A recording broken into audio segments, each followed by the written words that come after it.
estudantes, tudo bem com vocês? Vamos para mais uma aula de língua portuguesa? Então, escuta o que a professora Fabiola vai contar para vocês. Olá, estudantes! Tudo bem com vocês? Que bom! Nos encontramos para mais uma aula de língua portuguesa. E, para a aula iniciar, a gente vai fazer aquela famosa reflexão, tão importante para a gente concentrar nosso pensamento para as atividades que a gente fará hoje, certo? E para ajudá-los na reflexão, eu trouxe essa imagem. Olhando para ela, que sensação vocês têm? O que será que essa imagem representa para cada um de vocês? Eu vou contar a minha sensação, a minha percepção, ok? Aí, se vocês quiserem trocar com as pessoas que estão próximas a vocês ou até me contar que sensação vocês tiveram com a reflexão de hoje, vai ser bem importante. O que a gente tem ali parece uma pessoa cansada, não é? Uma pessoa que estava praticando atividades físicas, talvez correndo, talvez se exercitando, não sei. E chegou um momento que ela cansou, como se ela tivesse atingido o limite, né? Como se ela tivesse desistindo, né? Não parece que foi aquele momento de que a gente respira fundo e diz, ai, chega, não aguento mais. Olha a expressão que forte, não aguento mais. Essa é uma expressão tão próxima do desistir, né? Pois é. E aí, trazendo isso para a vida da gente, né? E tirando da ideia de práticas de atividades físicas e pensando nesse esgotamento da energia emocional, sabe? Aquele momento que você se vê parado diante de alguma dificuldade e dizendo, ai, eu vou desistir, eu não aguento mais, ai, eu tô cansado disso. Pois é. E foi pensando nessa imagem e pensando nesse sentimento da vida da gente que eu trouxe a reflexão para vocês. Para a gente olhar duas coisas. Primeiro, será que desistir é sempre ruim? Todo mundo deve insistir e persistir sempre? Ou será que tem momentos em que a gente tem que parar, ter bom senso, avaliar e perceber se aquilo que a gente está insistindo é possível de transformar, vale a pena persistir para transformar, ou se é muito mais saudável abrir mão, desistir, compreender que a situação é assim e economizar energia e dedicar energia para outras coisas. Ou se não, se aquilo é o que a gente consegue, visualiza a transformação e precisa da insistência, da persistência para a gente alcançar o objetivo, né, para a transformação.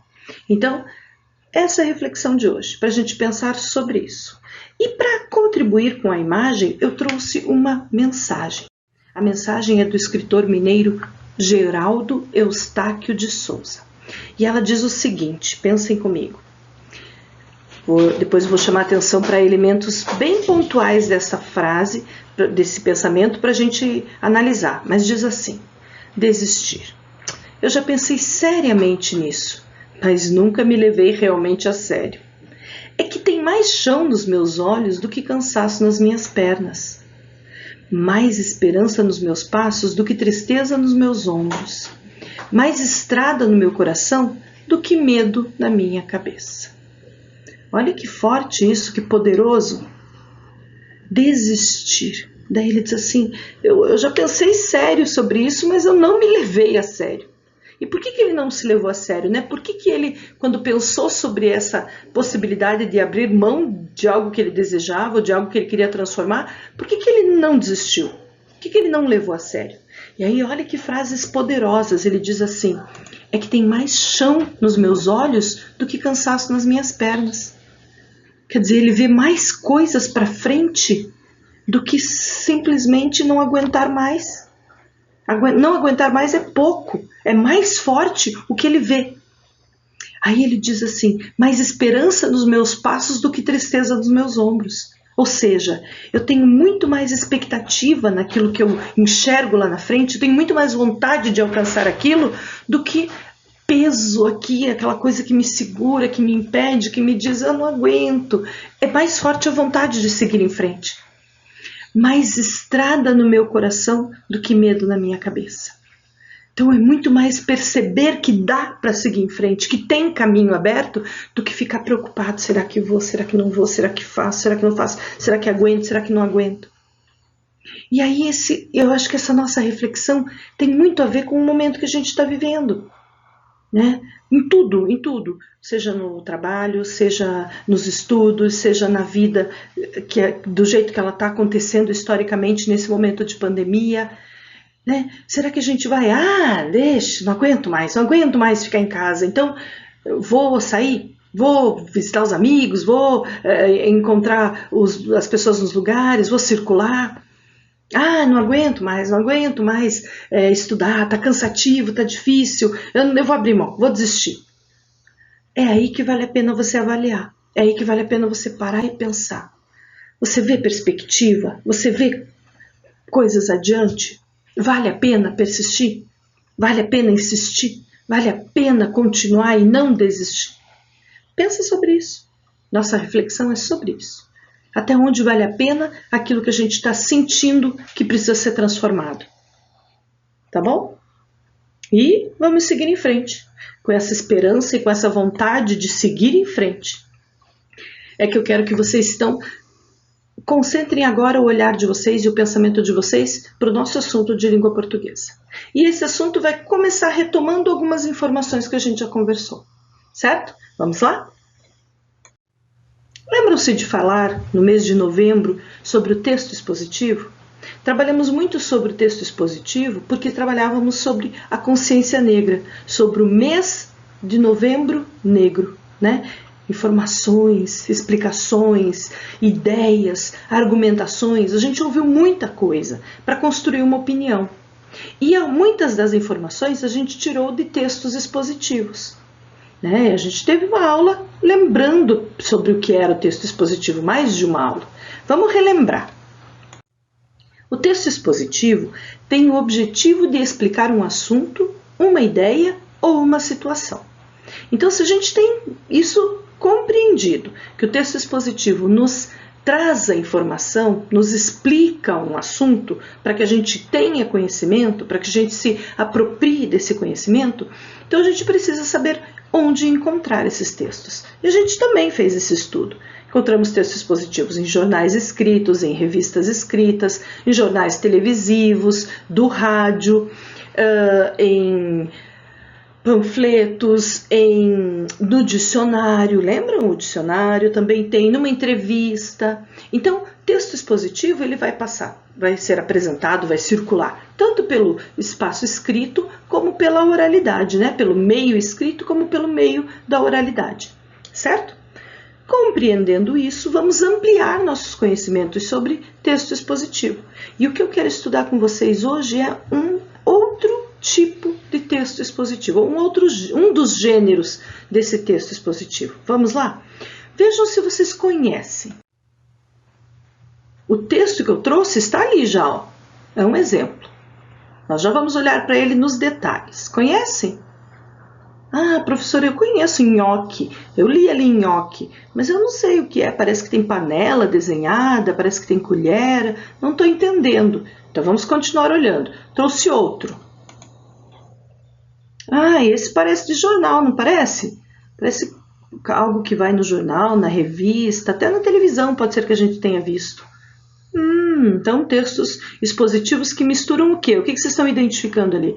Palavras, imagens, números, ok, cores, muito bem, vamos continuar olhando. E esse aqui? Parecido com os dois anteriores? Tem os mesmos elementos. Aqui eu estou vendo também a menina de máscara, já faz eu pensar na pandemia. Estou vendo cores, estou vendo desenhinhos, né? Palavras. Opa! E esse aqui? Nesse. Opa, aqui tem menos cores, mas vocês identificam ali, ó, movimento. Movimento a gente não tinha visto ainda, né? A gente tem imagens e palavras também. Muito bem. Quem conhece esse gênero já identificou até onde tem encontrado, já tenha lido. Quem está olhando pela primeira vez vai descobrir agora como é que ele se chama e em que suportes, em que meios de circulação ele está pela sociedade. Então vamos conhecer esse gênero textual. Trata-se do infográfico. O infográfico é um gênero que usa bastante imagem misturada com palavras. Mas será que é só isso? Então vamos analisar um por um desses exemplos que a gente viu agora há pouco. Esse é o infográfico do nhoque, né? Então, nessa primeira parte aqui, ó, mostra que a flechinha verde está mostrando, a gente tem lá nhoque, a palavra nhoque escrita do jeito que a gente pronuncia, nhoque. A palavra nhoque escrita na língua original, que é em italiano, né? Parece até que começa com um G, porque está numa língua estrangeira. E a palavra nhoque, como se a gente escrevesse do jeito que a gente fala, nhoque, certo? São formas de escrita para quem conhece com esses nomes diferentes. Mas vejam que ele traz elementos aqui, ó, nhoque, aí tem 2 desenhinhos aqui e uma flechinha dizendo 1 quilograma de batata cozida e descascada.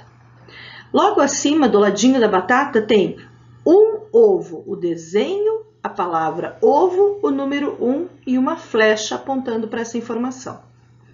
Abaixo do ovo, um pouquinho no ladinho, assim, na lateral, tem um desenho e uma flecha indicando que se trata de 250 gramas de farinha de trigo. Ali em cima do trigo, da escrita da farinha de trigo, vocês veem o desenho de uma colher. Desta colher também tem uma flechinha apontando para ela e a informação: 1 colher de sopa de sal. E por último, depois da colher, a gente tem o desenho de um queijo, assim, cortado apenas uma fatia dele, e uma flecha apontando para a seguinte informação: 25 gramas de parmesão ralado, certo? Essa é a parte lá inicial do nosso infográfico. Já identificaram do que se trata? 1 quilo de batata, um ovo, farinha de trigo, colher de sal, parmesão ralado. Opa, quem já está acostumado identificou isso como uma receita. A professora está aparecendo os ingredientes para fazer nhoque. Quem sabe fazer já identificou. Vamos ver o que tem a outra etapa, porque tem uma parte abaixo, ó.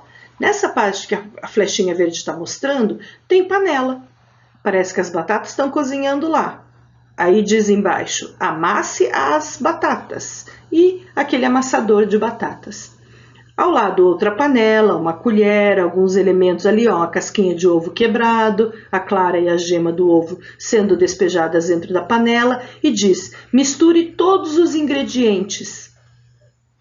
E embaixo, a gente tem, sove um pouco da massa, e aí a massa aparece ali esticada, né? Aí temos a massa enroladinha. Faça salsichas com a massa, na verdade é aquela forma de você enrolar assim, né, que deixa ela compridinha, cobrinhas a minha mãe falava. E por último aqui, a massa cortada, né, você corta a massa em pequenos pedacinhos, que você pode enrolar também e fazer bolinha, mas tem gente que só faz a cobrinha e corta. O que mais mostra esse infográfico? Desculpem, a parte de baixo ali, depois da massa, do desenho da massa, a gente, que a flechinha está mostrando aqui para vocês, mostram 2 panelas com algo azul dentro, que faz a gente entender que é água, porque diz assim, coloque os nhoques em uma panela com água fervendo. Na panela ao lado, quando começarem a boiar, retire-os. Aí está lá a escumadeira retirando o nhoque. E no final, um prato com nhoque e molho, né? Bem aqui em cima, ó. Sirva com molho vermelho ou pesto, né? Que é uma outra forma de preparar o molho branco também, como você quiser, ali diz, né? Etc. Você escolhe o tipo de molho, né? Sirva com molho vermelho, ao pesto, molho branco, como quiser. E a referência da onde, né, quem elaborou esse infográfico e onde ele está publicado. Então, ele foi tirado de um site. Aí você vai me dizer, nossa, professora, é uma receita mesmo. Aham. Vamos analisar outros, porque o que a gente viu aqui foi que para contar essa receita do nhoque, misturaram imagens e palavras. Vamos avançar? Esse outro não parece uma receita. Então, a primeira parte, que é a parte lá de cima, olha a flechinha verde mostrando para nós, diz do que se trata. Saúde dos idosos. População brasileira está envelhecendo, e aí mostra um número. 13,6% do total da população tem mais de 60 anos de idade. e mostra um casal desenhadinho ali, né? Um casal de idosos. Então aqui nós já temos um outro tipo de exposição. Esse infográfico está nos informando não uma receita, mas está nos informando uma informação sobre a idade da população brasileira. Olha a parte do meio, essa que a flecha está indicando aqui. Pessoas com limitação para realizar atividades diárias, e aí um número, 6,8% do total de idosos tem limitações. Diagnóstico de catarata em ambas as vistas, 28,7% do total. Olha isso! Aí tem informações por faixa etária, de 60 a 64 anos, dizendo quantos por cento de idosos tem essa limitação, e por sexo, né, feminino e masculino, quantos têm problemas na vista.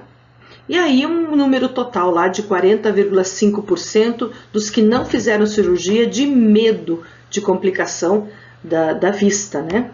Então, olha, todos esses dados aparecendo ali em forma de número e em forma de ilustração. E por fim a parte final, ó, esse último pedacinho aqui do infográfico, que diz assim: vacinaram contra a gripe nos últimos 12 meses. Aí mostra as regiões do Brasil, norte, nordeste, sudeste, sul, centro-oeste, e os números. Então, do Brasil inteiro, 73,1% se vacinaram. E aí mostra quanto em cada região. E diz que 25,5% não tomaram vacina, porque raramente ficam gripados, daí não se sentiram encorajados. Então, esse é um outro infográfico que trouxe outras informações, com números, com palavras, com desenhos também, e com gráficos, né? Com as barrinhas ali, para a gente compreender. Outro exemplo, lembra o que a gente tinha? Isso, tinha um exemplo desse sobre a pandemia. Especificamente sobre os riscos, né? Em que locais a gente corre mais risco de entrar em contato com o vírus da Covid, né? Então nós temos aqui as cores, ó, primeiro o título, né? É da Agência Brasil e diz lá, escala de risco. Você sabia que locais mais movimentados podem apresentar maior chance de contágio da Covid-19? Veja a escala. Aí eles botam a imagem de uma pessoa com máscara e mostram as distribuições. Olha que curioso, essa distribuição, vamos analisar uma por uma, ó, começando pela primeira lá. Essa primeira, vermelhinha, mostra o alto risco. E olha a cor. O que será que quer dizer essa cor avermelhada, né?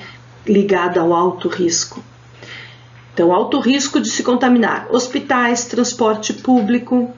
Ali no meio, aquela amarelinha, médio risco. Bancos, elevadores, cinemas, academias.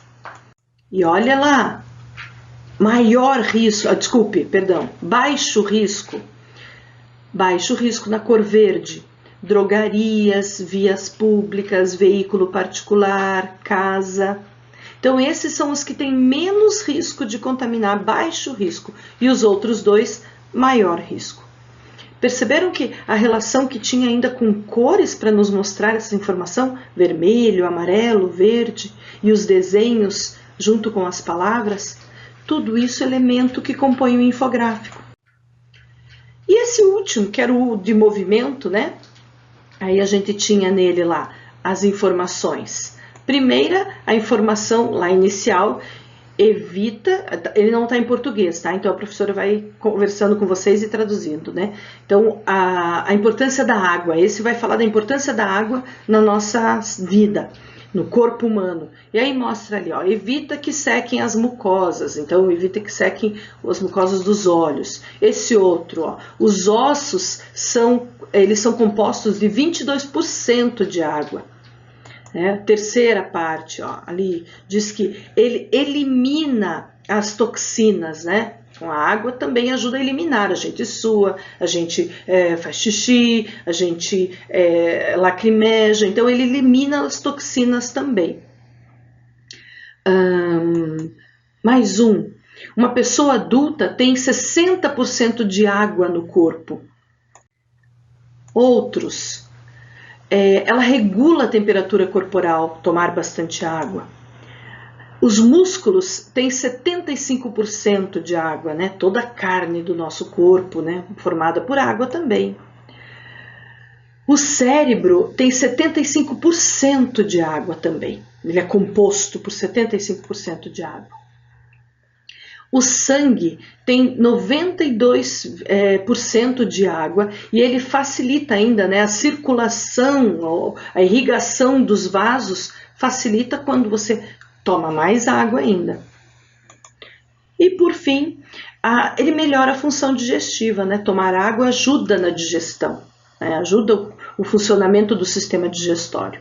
Então, esse infográfico está nos dando outras informações importantes também e falando especialmente sobre a água no corpo humano. Depois de olhar todos esses infográficos, depois de todo esse nosso estudo, a gente retoma aquela informação. Texto expositivo, que tem o objetivo de explicar um assunto, uma ideia ou uma situação. E olhando para o infográfico, a gente relaciona esses dois gêneros? Sim, estamos falando do mesmo tipo de exposição de informações, só que apresentando diferentes informações, assuntos, ideias, certo? Ali a gente tem elementos para apresentar essas informações que não são só palavras faladas ou escritas. Ok? Muito bem. Quando a gente tem essa informação completa do que a gente está estudando, né, a gente vai chegar na etapa de registrar. Antes desse registro, a gente vai prestar atenção numa curiosidade sobre a palavra infográfico, sobre como ela é constituída. Olhem aqui, ó. Na palavra infográfico, eu localizo um início, info, que é muito semelhante ao início da palavra informação. Informação, a gente podia dizer que nas duas primeiras sílabas, infor, a gente já tem algo semelhante de info, né? Porque na informação também está no infográfico. Tem que ter informação no infográfico para ela poder ser apresentada. A outra palavra é gráfico, que tem a ver com grafismo, com desenho, com ilustração, com outros elementos que não são só letras, né? Não são só a escrita de palavras. Então, a palavra infográfico também nos dá a dica. Opa, infográfico usa outros elementos gráficos para apresentar uma informação, que não sejam só palavras, certo? Muito bem. Como a gente já conversou, então, vamos concentrar essas informações para a gente registrar. Sabemos que o infográfico tem muitos elementos para passar uma informação. Que elementos são esses? O infográfico integra texto verbal e texto não verbal para explicar um assunto. Por isso a gente foi olhando cada um pouco a pouco, passo a passo. Por isso a gente identificou lá no texto da receita, com muitas ilustrações, por isso a gente viu lá no da água no corpo, com muito movimento. Naquele sobre os locais de contato da Covid, com as cores verde, amarelo, vermelho, indicando o grau do risco. Então, são muitos elementos não verbais combinados, integrados com os verbais que passam a informação. Ok? Muito bem. Chegamos na etapa, então, do registro.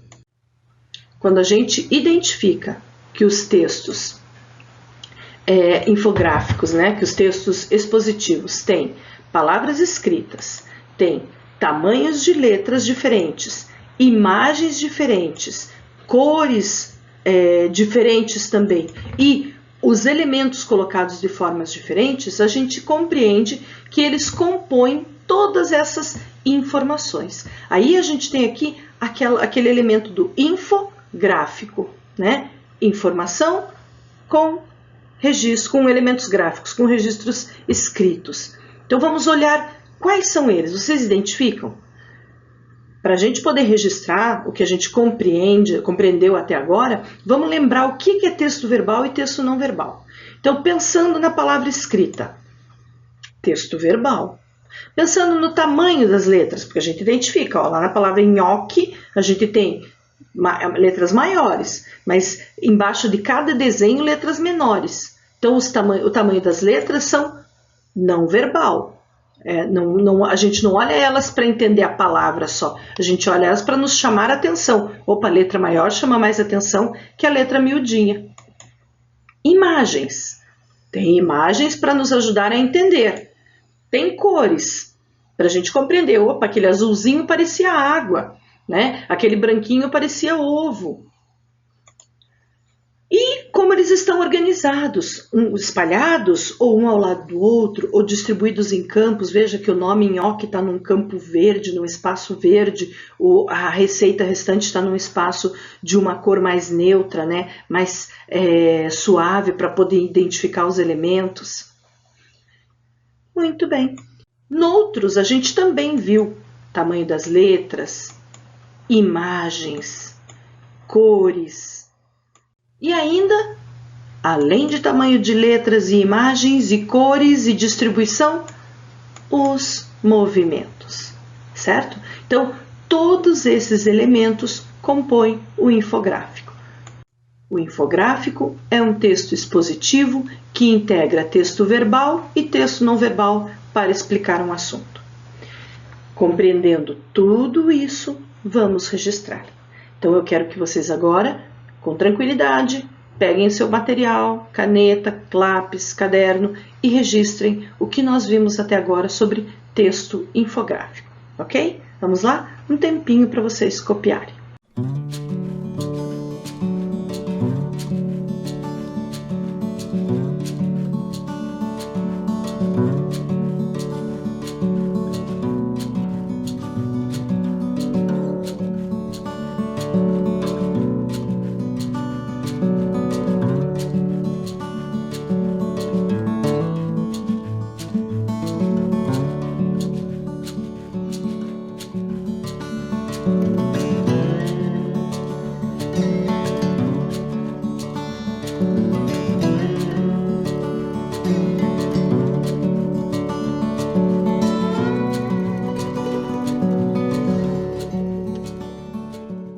Muito bem, registraram? Ok, então vamos lá.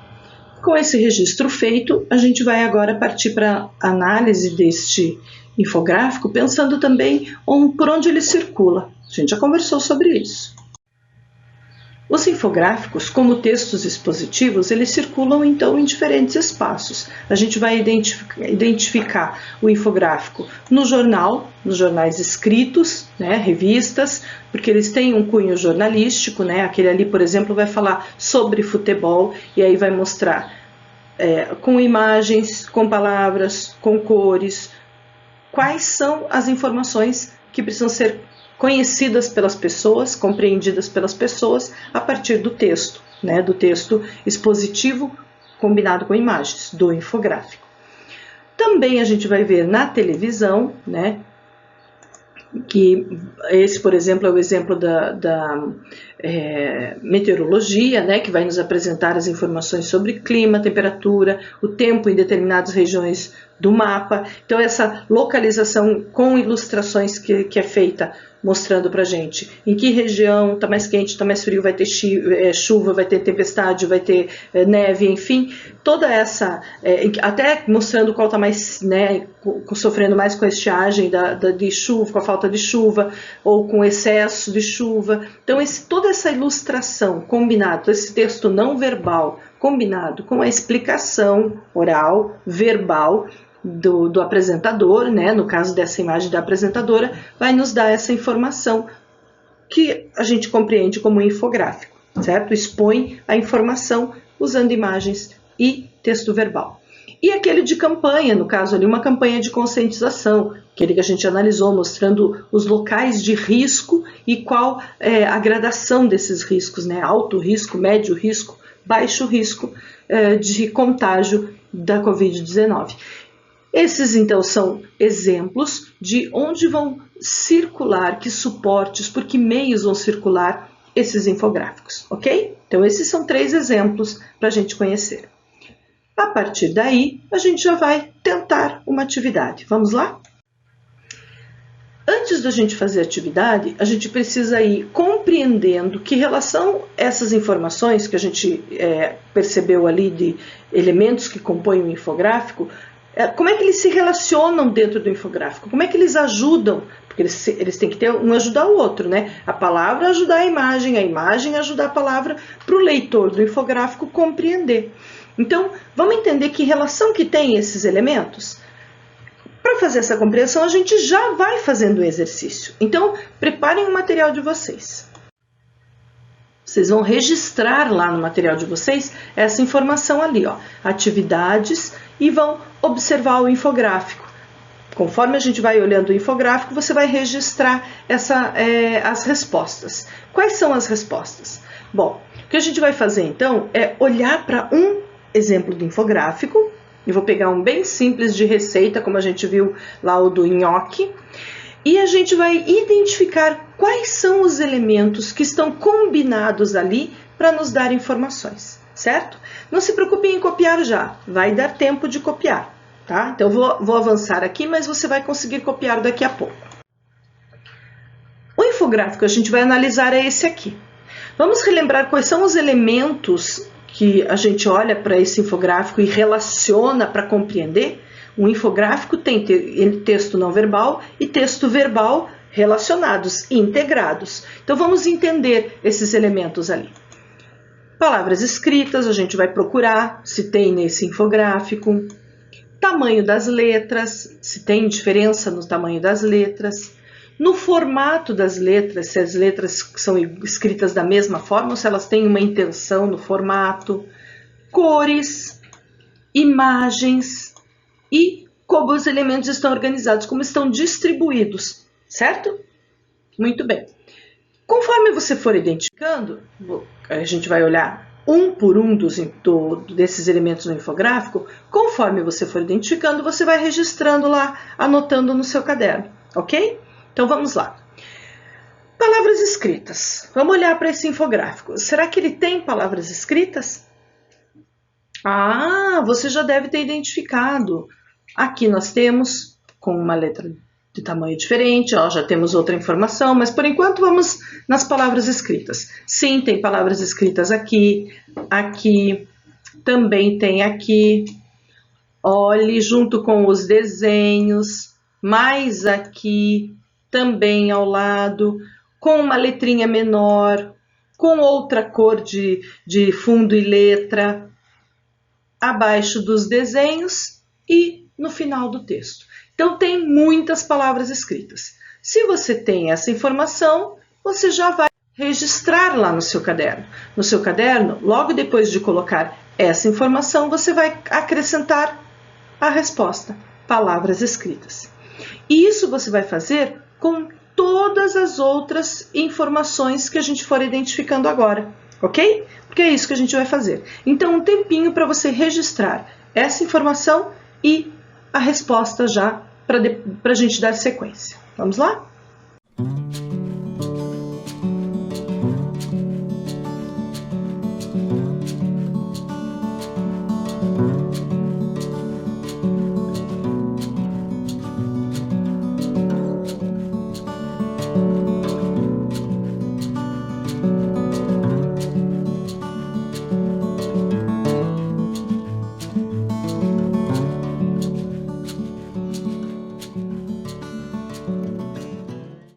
Pronto? Registraram? Então vamos continuar.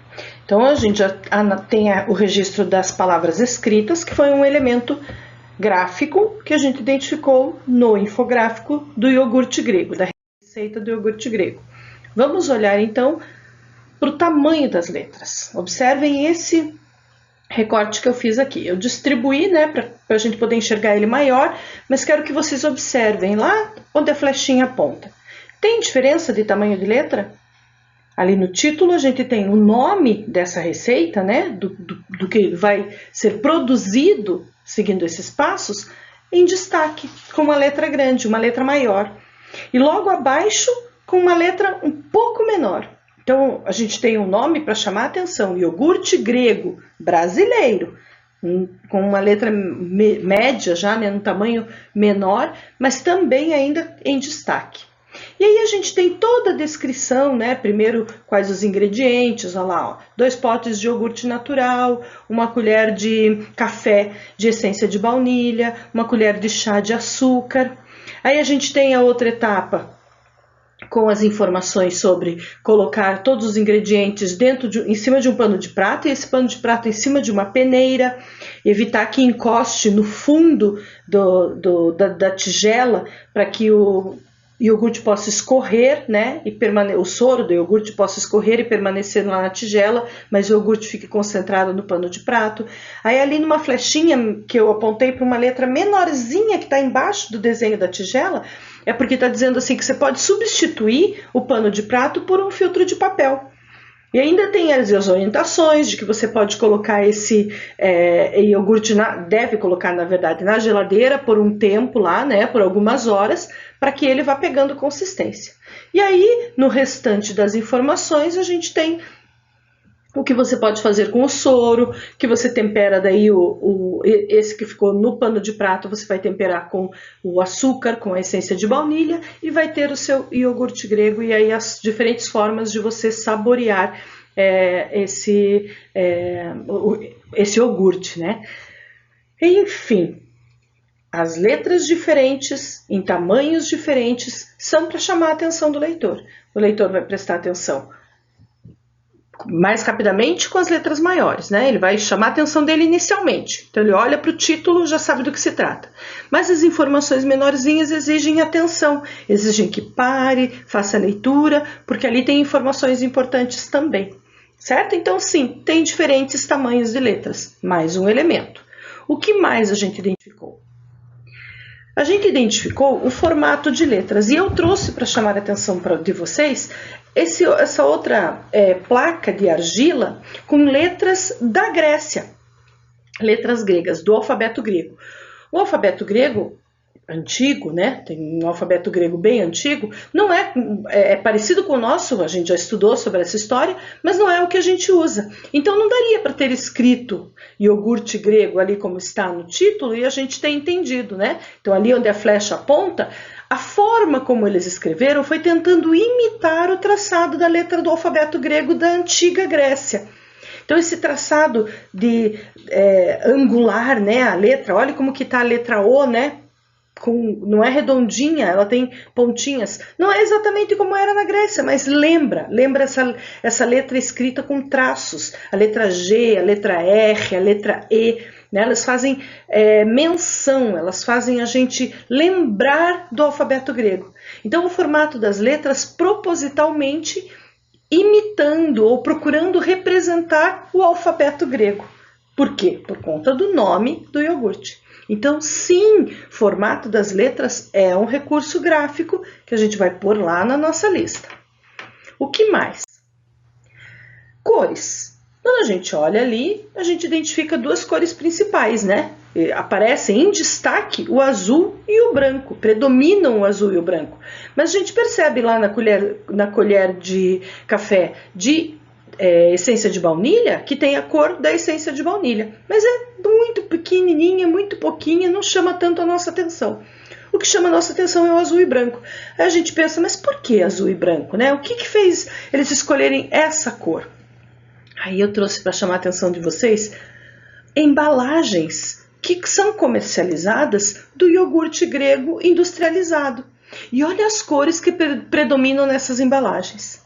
Então a escolha das cores para fazer o infográfico foi proposital, foi pensando assim, se a gente usar a mesma cor, faz a pessoa que vai produzir pensar que ela vai fazer bem parecido com o iogurte que é comercializado. Tá? Então é para aproximar bastante da ideia de quanto essa receita é boa. Então as cores têm uma intenção, as cores são utilizadas no infográfico com um objetivo, sim. Nesse caso, deixar o mais parecido possível com o iogurte grego que é conhecido por estar no comércio, né? O que mais? Que outros elementos?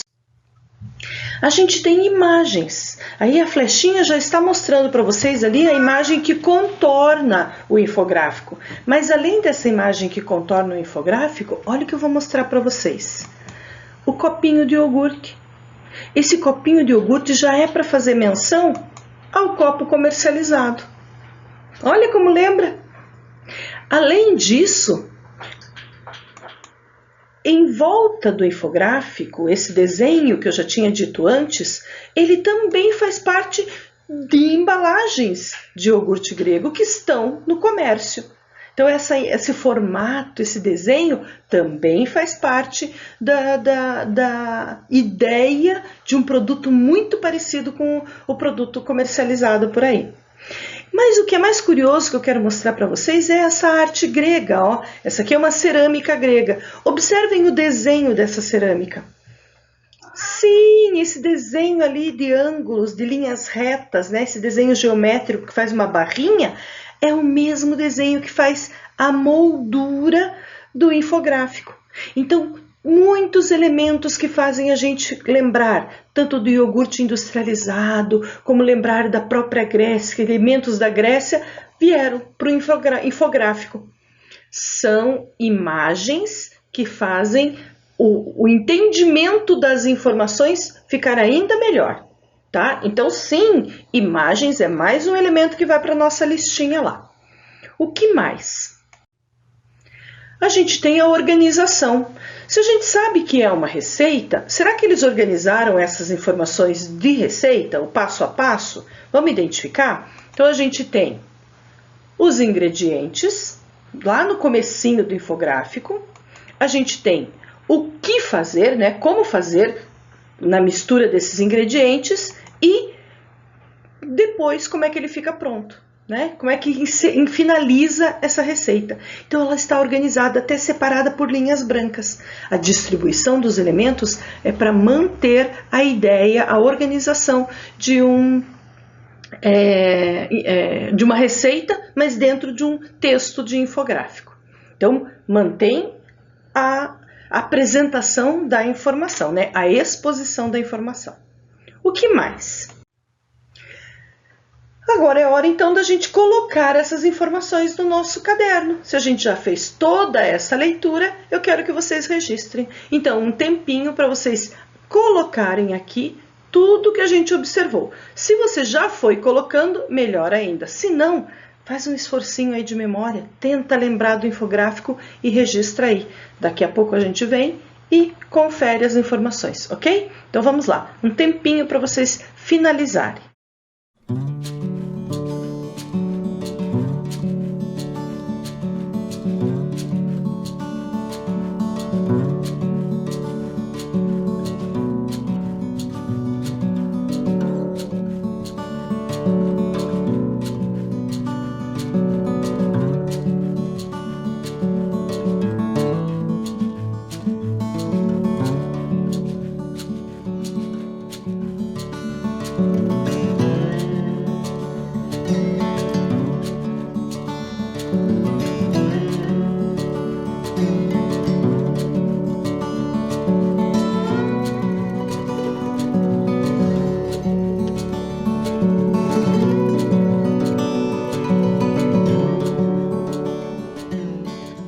Muito bem, registraram? Vamos lá conferir o que é que vocês colocaram aí? A gente já tinha marcado palavras escritas. Vocês devem ter acrescentado tamanho das letras, formato das letras, cores, imagens e a distribuição dos elementos, certo? Se você inseriu todas essas informações, você consegue já identificar no infográfico todos os elementos gráficos que ajudam a gente a compreender as informações, que ajudam a gente na leitura dessas informações, certo? E a gente vai encerrando a nossa aula por aqui. Eu quero que vocês continuem com o pensamento na ideia de não desistir, de resistir, principalmente se você enxerga lá na frente que aquilo que você quer transformar é possível, tá? Sobre a nossa distância, aguenta mais um pouquinho. Logo, logo, tudo vai passar e as nossas aulas vão voltar a ser presenciais e a gente vai conseguir aprender com muito mais facilidade, tá bom? Fiquem bem, fiquem firmes e a gente se encontra na próxima aula. Tchau!